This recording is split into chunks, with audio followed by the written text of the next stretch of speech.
What is the authority granted by the Constitution to Congress? And why does it matter? Congress doesn't have plenary power to do whatever it wants to. It's very specific. We have Article 1, and there's a long list of powers. It's the longest article in the Constitution of Congress's power. Very, very specific. It can raise taxes, borrow money, regulate commerce, establish a uniform rule of naturalization, coin money.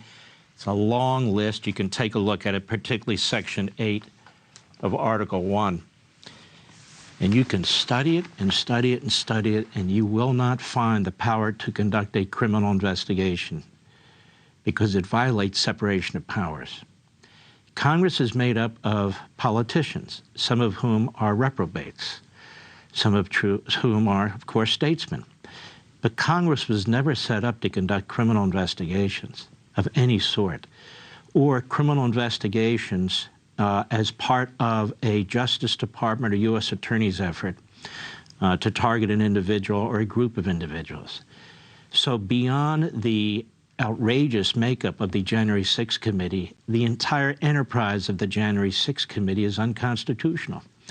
Now, what's very troubling is there's not a single judge in Washington, D.C., not one, who has reached that conclusion. And yet this goes to the heart of our constitutional construct. You can't have Joe Biden making legislation by executive orders just by claiming national emergencies.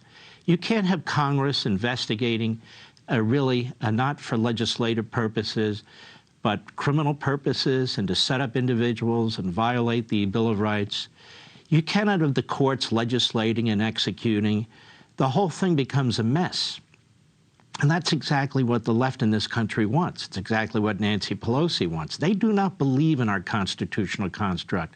3 separate branches, equal branches, balancing and challenging each other, each fighting for their own turf and so forth.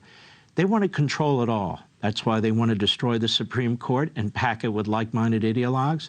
That's how they control this massive bureaucracy that's not even present in the Constitution.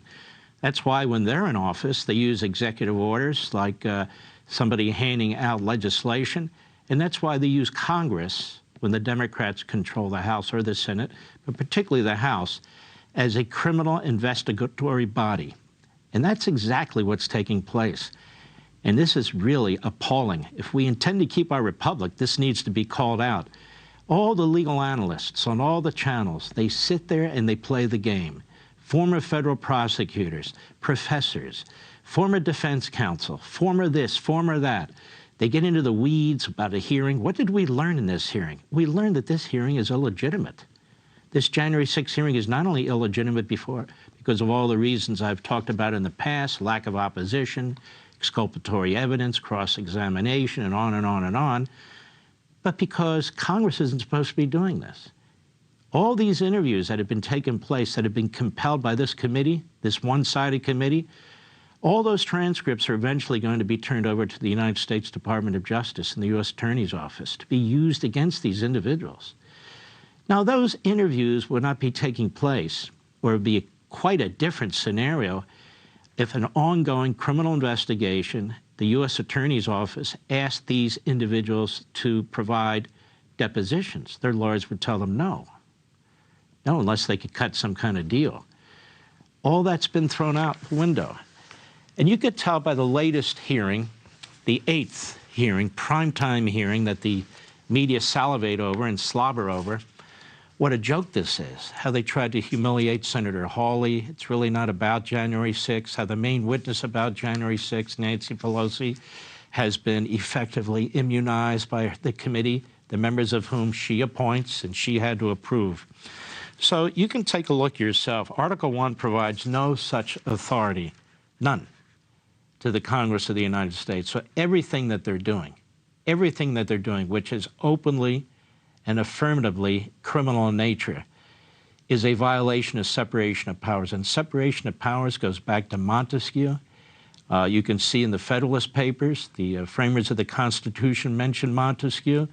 So when you get these phony Republicans like Kinzinger and Cheney going on and waving the Constitution around, well, they're not waving around our Constitution. Perhaps it's the 1934 Soviet Constitution, but it ain't ours. Now let's get into these hearings for a minute. Again, what exactly is going on here? Well, this last hearing, 187 minutes before Donald Trump issued a video.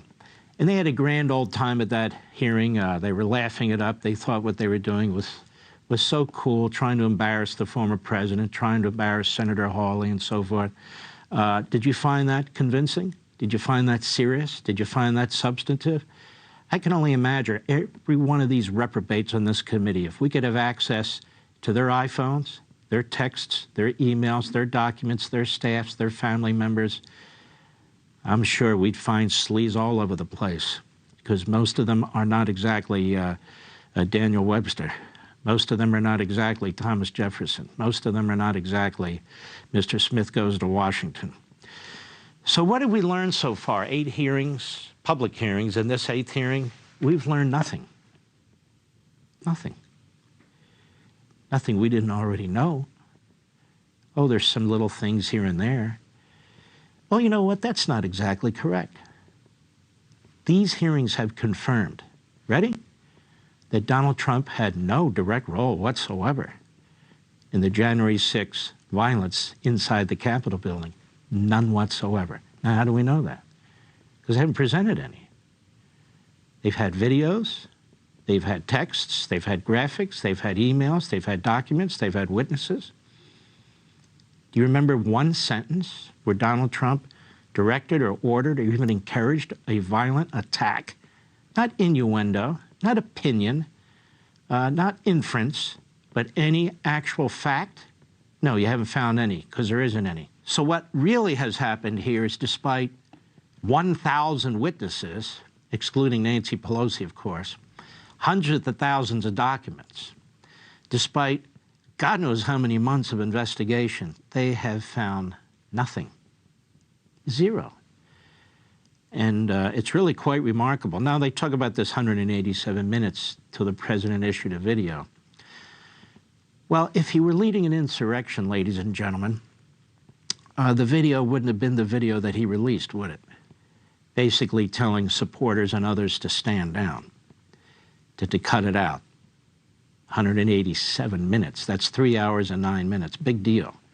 You have members of this committee who still have not issued statements condemning the plot to assassinate Associate Justice to the Supreme Court Brett Kavanaugh. A lot longer than 187 minutes. You have members of this committee who were cheering on Black Lives Matter as they were rioting, maiming, and even killing. Remember that? It's more than 187 minutes. I think we're on 2 years now. So let's not play games with this stuff. But if Donald Trump were seriously interested in an insurrection, he would have issued a video. And his video wouldn't have said what it said. His video would have been a call to arms, right? He's leading an insurrection. He would have called everybody who could hear his voice to come to the Capitol armed. Armed to take over the Capitol building.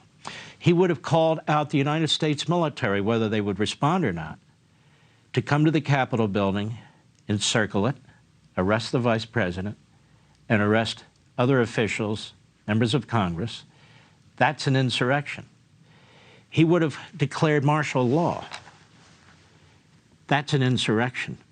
He didn't do any of those things. As a matter of fact, he didn't do any of the things people told him he might want to do in order to, quote-unquote, hold on to the presidency. What am I talking about? He didn't send out the military to get voting machines, as some had suggested. He didn't send out the Department of Homeland Security to get drop boxes, as some had suggested. He didn't fire the acting attorney general or the acting deputy attorney general, as some suggested. He didn't appoint a special counsel, as some had suggested. He didn't do any of it. He didn't do any of it. But he would have done all of it if he were actually leading an insurrection. We wouldn't have to be holding 8 hearings. It would be obvious to all of the American people, so we get disgruntled former administration employees. Boy, that's never happened before. We get people giving their opinions and their inferences, all one-sided. This committee has had all the power to do whatever it wants, and they have no fingerprints, no DNA, nothing of Donald Trump's on the January 6th violence. But they keep talking about insurrection, insurrection, insurrection. What are they talking about? Well, I'll tell you what they're talking about. They're talking about the 14th Amendment. This committee is basically the point of the spear front operation for the Attorney General of the United States and the U.S. Attorney, both of whom are politically partisan and corrupt in that sense. You can see they dropped the cases against the Colbert Nine, and a furious chief of the Capitol Police has responded to that while they're throwing a 69-year-old grandmother who's receiving cancer treatment in prison for 60 days. And they've done this to a lot of people for trespassing and parading. We're not talking about violent crimes. We're talking about trespassing and parading. Gee, I wonder how many Antifa people have been charged, had the book thrown at them for trespassing and parading. They're hoping Donald Trump will be indicted. Their surrogates are out there. Andrew Weissman, remember that reprobate? He's out there telling them they're not pushing hard enough to get Donald Trump. It shouldn't be the bottom up and the middle out. It should be the top down. Get Trump. Pinch his advisors. Get him, get him, get him. They're obsessed with Trump. They don't want any investigations of Biden, the Manchurian president, and all the money that he got and his family got, the Biden criminal crime family, from these foreign entities. No. We'll just focus on Hunter. Leave the big guy, Mr. 10%, alone. The 14th Amendment, Section 3 states, no person shall be a senator or representative in Congress or elector of president and vice president or hold any office, civil or military, under the United States or under any state, who, having previously taken an oath as a member of Congress or as an officer of the United States or as a member of the state legislature, or as an executive or judicial officer, engaged in insurrection or rebellion against the same. That's why they keep using the word insurrection. That's why they keep trying to create this national impression that Donald Trump was involved in an insurrection. That's why it's circled on your calendar January 6th as Insurrection Day. That's why every host, every phony professor, every phony expert, every phony lawyer on television keeps saying an insurrection. It was an insurrection. AP, an insurrection. New York Times, insurrection. Washington Post, insurrection. Committee members, insurrection. Why? Not only do they want Donald Trump indicted, but just in case, they're putting together a report to accuse Trump of leading an insurrection and then claiming he cannot serve in the presidency as a result. Under the 14th Amendment. This has never been tried against a president or a person running for president before.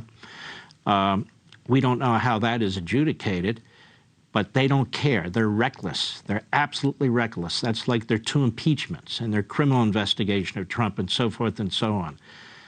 I'm not a special pleader for anyone. I'm a special pleader for this, the Constitution of the United States.